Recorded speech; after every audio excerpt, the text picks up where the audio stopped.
Sniper Ko-Akademik Bahasa Melayu Sekolah Rendah dan Menengah Peringkat Daerah Besut dipersilakan.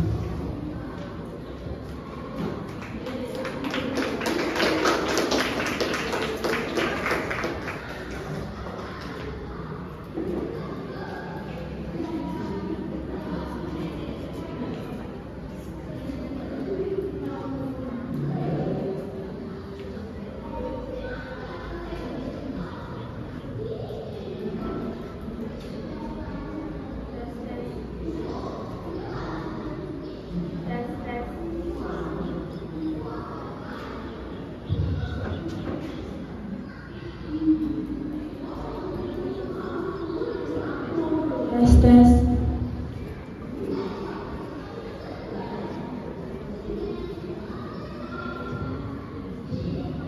Jikalau ada merindu, ku datang mahu bertemu.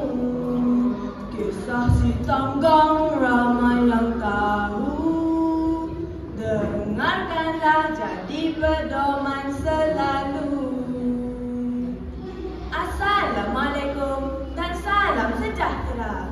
Terima kasih pengurusi majlis yang dihormati, barisan panel hakim yang arif lagi bijaksana, penjaga masa, guru-guru, seterusnya kawan-kawan sekalian.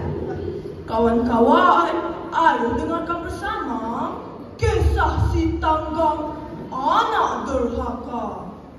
Iya kawan-kawan, pada zaman dahulu terdapat seorang pemuda bernama si Tanggang. Si Tanggang tinggal bersama ibunya yang sudah tua, iaitu Mak Umpit. Hidup mereka sangat miskin. Ibarat kais pagi makan pagi, kais petang makan petang. Namun mereka tetap hidup bahagia. Kawan-kawan nak tahu? Sejak kecil, si Tanggang menyimpan impian yang sangat besar. Apa agaknya ya? Suatu hari nanti, aku pasti akan menjadi seorang yang berkuasa dan kaya raya. Kawan-kawan, bukankah menyimpan angan-angan itu percuma saja? Tidak perlu dibayar ya. Pada suatu hari datang sebuah kapal yang besar berlabuh di pelabuhan berhampiran. Si Tanggang rasa sangat terujal melihat kapal itu. Dia sudah meminta izin Mak Umpit untuk berlayar bersama kapal itu dan berjanji untuk mengubah nasib keluarga mereka. Walaupun berat hati, ibu tua itu merestui impian anak tercinta. Pesan si ibu, ingatlah nak, jangan lupa asal-usulmu dan ibumu di sini. Berlayarlah si Tanggang dengan hati yang gembira. Saban hari, kerajinan si Tanggang telah menambat hati Raja Zamrud, pemilik kapal itu. Raja Zamrud mempunyai seorang puteri yang cantik rupawan, bernama Putri Seri. Raja ini bertitah untuk menjodohkan si Tanggang dengan putrinya. Ibarat bulan jatuh ke riba. Tanpa berfikir panjang, si Tanggang mengangguk tanda bersetuju. Alangkah bahagianya hidup si Tanggang dengan Putri Seri.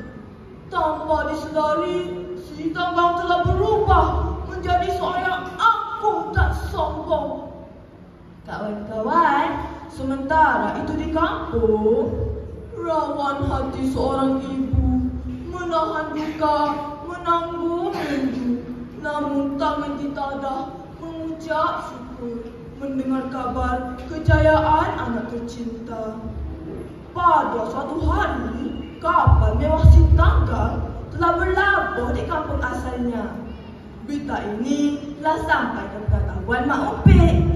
Alangkah gembiranya Mak Umpit lalu menyediakan makanan makanan kegemaran si Tanggang.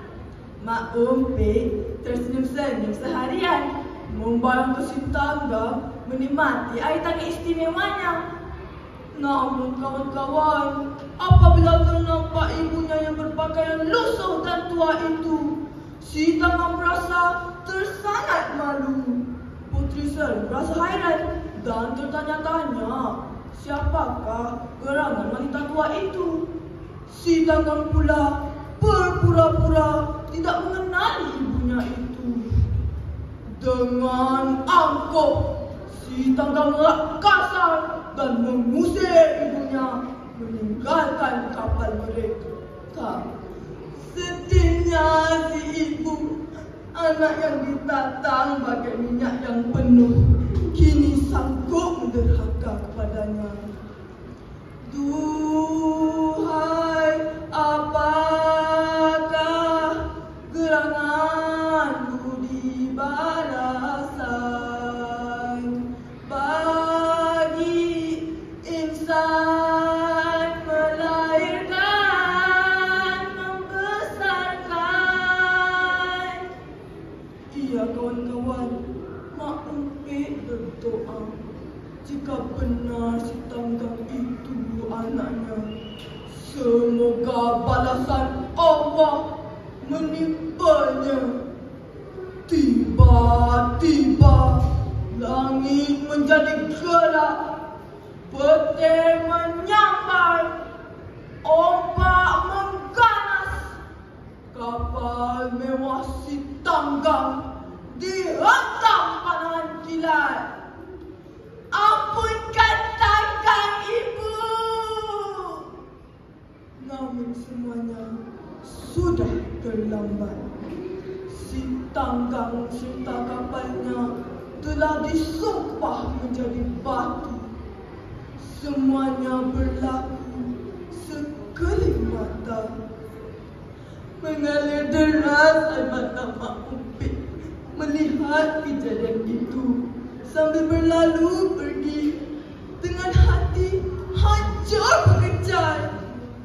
Iya kawan-kawan, cuba renungkan, ambil pelajaran.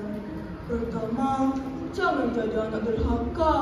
Hormatilah ibu bapa, kerana syurga di bawah telapak kaki ibu.